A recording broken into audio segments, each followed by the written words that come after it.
আরে আমার কোরালটা তো দেখি পানিতে পড়ে গেল গা, এখন কি করি? আইডিয়া,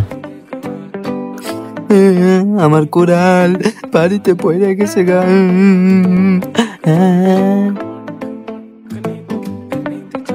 এই ছেলে কাঁদতেছ কেন? আমার কোরাল পানিতে পড়ে গেছে। এই দেখো স্বর্ণের কোরাল, এটা কি তোমার? না, এই কোরাল আমার না। তাহলে এই রূপারটা কি তোমার? না, এইটাও আমার না। এই কাঠেরটা কি তোমার? এই কোরালটাই আমার কোরাল। বাহ, তোমার সততা পুরস্কার। এই নাও, স্বর্ণেরটাও তোমার, রূপারটাও তোমার, কাঠেরটাও তোমার। শালার বোকা জলপরি, ও আমারে সৎ মনে করছে। আমি যে কি জিনিস ও আসলে জানে না। এখন এই স্বর্ণের কোরাল গুলা বিক্রি কইরা পায়ের উপরে পা দিয়া খামো।